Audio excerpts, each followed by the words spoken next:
ज़रा सोचिए, एक ऐसा फौजी जो एक दिन मुल्क का सबसे ताकतवर आदमी बन गया, जिसने पाकिस्तान को एक नए दौर में दाखिल किया, सड़कों, शहरों और इंडस्ट्रीज का नया नक्शा बनाया। लेकिन उसी ने आवाम की आवाज़ को दबा दिया, सियासत को रोका, मीडिया को चुप कराया और अपने आप को एक ऐसे लीडर के तौर पर समझा जो सब कुछ अकेला ठीक कर सकता है। ये कहानी है जनरल मोहम्मद अयूब खान की, पाकिस्तान के पहले मार्शल लॉ एडमिनिस्ट्रेटर, एक मॉडर्नाइजर भी और एक डिक्टेटर भी। अयूब खान 14 मई 1907 को हरीपुर, आज का खैबर पख्तूनख्वा में पैदा हुए। उनका खानदान मिडिल क्लास था, पश्तून बैकग्राउंड से थे, लेकिन ब्रिटिश इंडिया में उन्होंने मिलिट्री एजुकेशन और डिसिप्लिन में अपना मकाम बनाया। वो लड़कपन से ही एक डिसिप्लिन, कॉन्फिडेंट और कमांड करने वाले शख्स थे। 1922 में उन्होंने ब्रिटिश इंडियन आर्मी ज्वाइन की और जल्दी अपनी लीडरशिप स्किल की वजह से उनकी तरक्की होने लगी। वर्ल्ड वार 2 के दौरान उन्होंने बर्मा फ्रंट पर सर्विसेज दी और ब्रिटिश आर्मी के नजदीक एक रिलायबल और टैलेंटेड ऑफिसर बन गए। 1947 में जब पाकिस्तान बना,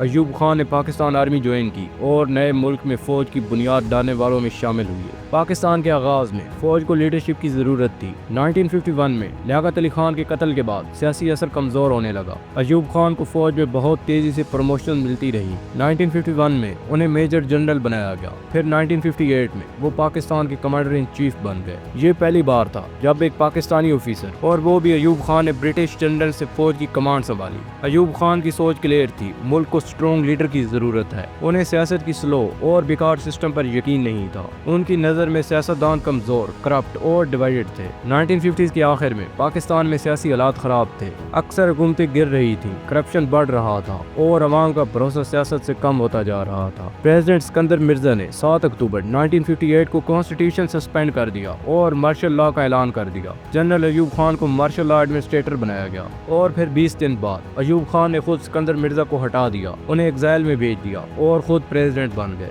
ये था पाकिस्तान के पहले फौजी टेक ओवर का आगाज। एक यूनिफॉर्म वाला आदमी अब मुल्क का सबसे ताकतवर लीडर बन चुका था। अयूब खान का दौर, खासकर 1960s को बहुत से लोग डिकेड ऑफ डेवलपमेंट कहते हैं। उन्होंने मुल्क में इंडस्ट्रीज लगवाई, फॉरेन इन्वेस्टमेंट अट्रैक्ट की, एग्रीकल्चर में ग्रीन रेवोल्यूशन लाई और इंफ्रास्ट्रक्चर बनवाया। इस्लामाबाद का बुनियादी नक्शा इसी दौर में बना। कैपिटल को कराची से इस्लामाबाद शिफ्ट किया गया। लार्ज डैम्स जैसे मंगला और तरबेला प्लान किया गया। रोड नेटवर्क, फैक्ट्रीज और नई हाउसिंग कॉलोनीज तामीर हुई। जीडीपी ग्रोथ 6 to 7% तक पहुंच गई। इंटरनेशनल लेवल पर भी अयूब खान को एक मॉडर्न, प्रोग्रेसिव मुस्लिम लीडर के तौर पर दिखाया जाने लगा। अमेरिका और वेस्ट उनके सपोर्टर्स थे क्योंकि वो कोल्ड वार में उनके कैंप में थे। लेकिन ये तरक्की सिर्फ शहरी एलीट और मिडिल क्लास को मिली, गाँव, मजदूर और गरीब तबके को इसका कोई फायदा नहीं हुआ। अयूब खान को पार्लियामेंट्री डेमोक्रेसी पसंद नहीं थी। उन्होंने 1960s में बेसिक डेमोक्रेसी सिस्टम इंट्रोड्यूस करवाया, जिसमें सिर्फ limited local body representative vote कर सकते थे। उन्होंने अपना नया आइन बनाया, 1962 का आइन, जिसमें उन्होंने अपने आप को प्रेसिडेंट फॉर 5 ईयर बनाया, बिना आवाम की डायरेक्ट वोटिंग के।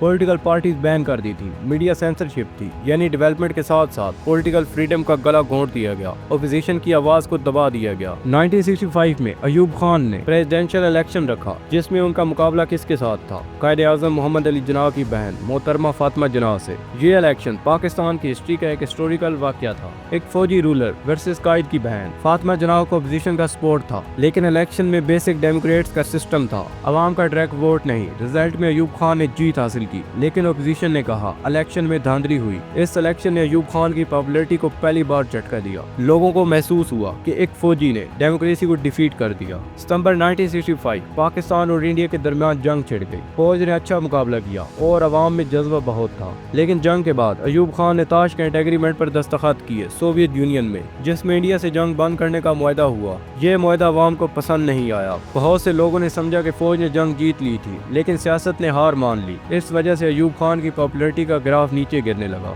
खास तौर पर 1968 में पाकिस्तान में ओपोजिशन मूवमेंट ने जोर पकड़ा। स्टूडेंट, लेबर यूनियन, लॉयर्स और सियासी जमातें सरकार के खिलाफ निकल आईं। प्रोटेस्ट, स्ट्राइक्स और रैली शुरू हो गई। इकोनॉमिक इनइक्वालिटी का शोर बढ़ गया। मीडिया ने भी चुपचाप ओपोजिशन की आवाज को एम्पलीफाई करना शुरू किया। अवाम कहने लगी तरक्की सिर्फ अमीर लोगों के लिए है, अवाम का क्या? अयूब खान पर ऑथराइजेशन होने के इल्जाम बढ़ते गए। 1969 में हालात इतने खराब हो गए कि अयूब खान ने ओपोजिशन लीडर्स को बुलाया, लेकिन कोई कंप्रोमाइज ना हो सका। पब्लिक प्रेशर बढ़ता गया। آخرکار 25 مارچ 1969 کو ایوب خان نے ریزائن کر دیا اور پاور جنرل یحییٰ خان کے حوالے کر دی۔ یہ تھا پاکستان کی پہلی ملٹری ڈکٹیٹرشپ کا آفیشیل اینڈ۔ ایک آدمی جو 10 سال تک ملک کا سب سے پاورفل شخص تھا بنا عوام کی سپورٹ کے گر گیا۔ ایوب خان کا دور پیراڈاکس ہے، ایک طرف انفراسٹرکچر، اکانومی، ماڈرنائزیشن، دوسری طرف پولیٹیکل سپریشن، ڈیموکریسی کا گلا گھونٹنا، عوام کی آواز دبا دینا۔ کچھ لوگ کہتے ہیں وہ گولڈن ایج آف ڈیولپمنٹ تھا اور کچھ کہتے ہیں وہ پاکستان میں ڈکٹیٹرشپ کی بنیاد کا وقت تھا۔ ان کی پالیسیز نے ملک میں کلاس ڈیوائیڈ اور عوام ورسز حکومت کا گیپ بڑھا دیا،